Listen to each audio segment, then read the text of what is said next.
صلوا علی الحبیب صلی اللہ علی محمد صلی اللہ علیہ وسلم۔ اللہ کی راہ میں مال خرچ کرنا یہ تو ایک ایسا عمل ہے کہ جو اللہ کی راہ میں مال خرچ کرتا ہے اس پر قسم کھائی جا سکتی ہے کہ اللہ کی راہ میں مال خرچ کرنے والے کا مال کم ہوتا نہیں بلکہ بڑھتا رہتا ہے۔ پیسہ، 2 پیسہ، روپیہ، 2 روپیہ، لاکھ، 2 لاکھ، کروڑ، 2 کروڑ، ارب، 2 ارب، جتنا بھی اللہ نے توفیق دی اپنی دعوت اسلامی پر خرچ کرے۔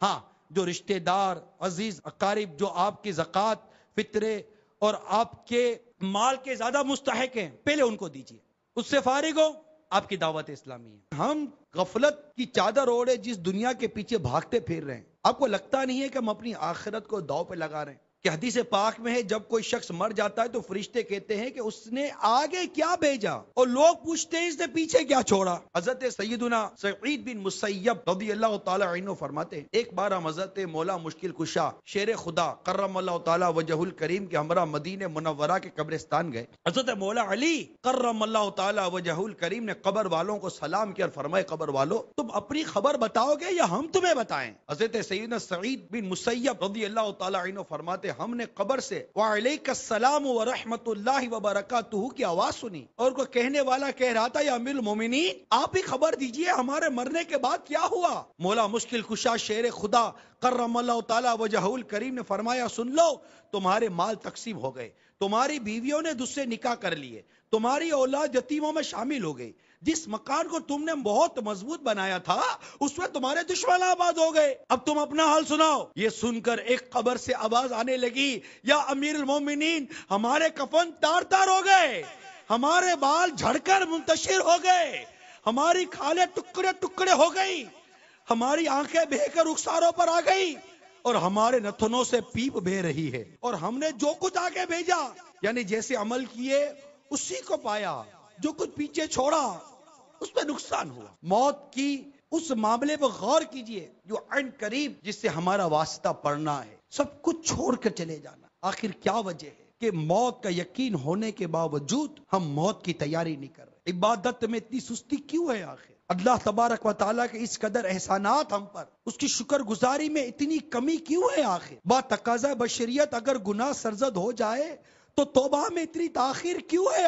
آخر ہو کیا گیا ہے؟ مرنا نہیں ہے؟ ہمیں تو موت کا تذکرہ بھی جھنجھوڑتا نہیں ہے۔ بڑی عجیب کیفیت ہے۔ سرکار صلی اللہ تعالی علیہ وسلم کو فرماتے سنا گیا جو شخص علم دین یعنی علم کی طلب میں گھر سے نکلتا ہے فرشتے اس کے اس عمل سے خوش ہو کر اس کے لیے اپنے پر بچھا دیتے ہیں۔ اب اس طرف توجہ کتنی، اتنے فضائل علم دین سیکھنے کے اور نہ سیکھنے کے نقصانات دیکھیے۔ آج ہم بازار میں بیٹھے ہیں تو ہمیں اپنے کاروبار اپنی نوکری کے حرام و حلال کی تمیز نہیں ہے، شادی ہو گئی نکاح کے متعلق علم نہیں ہے، طلاق کے بارے میں علم نہیں ہے، غیبت، چگلی، وعدہ خلافی، دھوکہ، جھوٹ، فریب کس کو کہتے ہیں، کیا ہے پتہ ہی نہیں، چگلی پتہ ہی نہیں، خاموشی کیسی عبادت ہے، خاموش رہنا کتنی عبادت ہے، کس طرح عبادت ہے پتہ ہی نہیں ہے، نظریں جھکانا یہ کتنی اہمیت کا حامل ہے پتہ ہی نہیں ہے، سنتوں پر عمل کرنے کے کتنے فوائد ہیں، اس کے کتنے فضائل ہیں، امامہ کے کتنے فضائل ہیں، داڑھی شریف کے کتنے فضائل ہیں، امامہ نہ پہننے کے حوالے سے کیا کیا ارشادات ملتے ہیں، داڑھی منڈانے کے حوالے سے کیا کیا وعیدیں ملتی ہیں، پتہ ہی نہیں ہے۔ پتہ ہے تو غفلت کہ جیسے مرنا ہی نہیں ہے، قبر میں اترنا ہی نہیں ہے۔ آپ غور تو کریں نا جو میں عرض کرتا جا رہا ہوں، یہ سب کیا ہے؟ ہمارا انداز زندگی کیسا ہو گیا؟ یہی انداز زندگی لے کر جیتے ہی رہیں گے، اور اسی طرح کان لگا کر چلو آنکھیں پھاڑ کر سن بھی لیا لیکن تبدیلی کیوں نہیں؟ اٹھے تو جیسے وہی کہ وہی، گویا کہ ایسا لگتا ہے کہ ہم نہ سدھرے نہ سدھریں گے، قسم کھائیے، بے نمازی تھے بے نمازی رہیں گے، داڑھی منڈے تھے داڑھی منڈے ہی رہیں گے، جھوٹ بولتے تھے جھوٹ بولتے رہیں گے، رشوت لیتے تھے رشوت لیتے ہی رہیں گے، سود کا کاروبار یا سود میں مبتلا تھے مبتلا ہی رہیں گے، ماں باپ کو ستاتے تھے ستاتے ہی رہیں گے، غیبتیں کرتے تھے کرتے ہی رہیں گے، بدگمانیاں کرتے تھے کرتے ہی رہیں گے، مسلمانوں کو ستاتے تھے ستاتے ہی رہیں گے، دھوکے دیتے تھے بھتے لیتے تھے ظلم کرتے تھے قتل ناحق کرتے تھے کرتے ہی رہیں گے، نہ سدھرے نہ سدھریں گے، قسم کھائیے۔ اس کی ہلاکتیں کتنی ہیں، اللہ ناراض ہو گیا، اس کے پیارے حبیب روٹ گئے، اللہ نہ کرے اللہ نہ کرے اللہ نہ کرے ایمان برباد ہو گیا، بغیر توبہ کیے مر گئے، کبھی سوچا ہے قبر میں کیا ہوگا، قیامت کے دن کیا ہوگا، اللہ ناراض ہوا قبر میں آگ لگ گئی کیا ہوگا، کون بچانے آئے گا؟ دولت جو یا ظلم سے کمائی، وہ عزت و شہرت جو اللہ کی نافرمانی سے حاصل کی، وہ خوف و دہشت جسے مسلمانوں کو ڈرایا دھمکایا، کیا کام آئے گا؟ ارے کبھی سوچا ہے؟ اے مسلمانوں میں تمہیں ڈرا رہا ہوں، واللہ میں تمہیں ڈرا رہا ہوں، تمہیں ڈرا رہا، ڈرے بھی تو صحیح، ڈرتے ہی تو نہیں ہے، ہم تو ڈرانے میں لگے ہوئے ہیں، ڈرتے کب ہیں؟ ارے جو خدا سے ڈرتا ہو کبھی کسی کو ڈراتا ہے کیا؟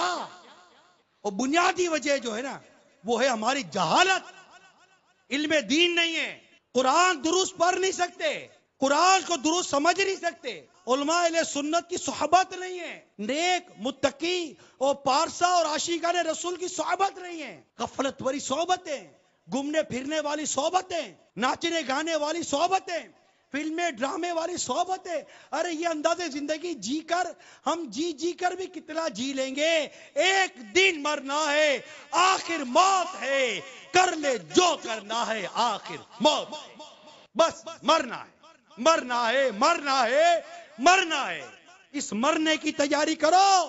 صلوا علی الحبیب صلی اللہ علی محمد صلی اللہ علیہ وسلم۔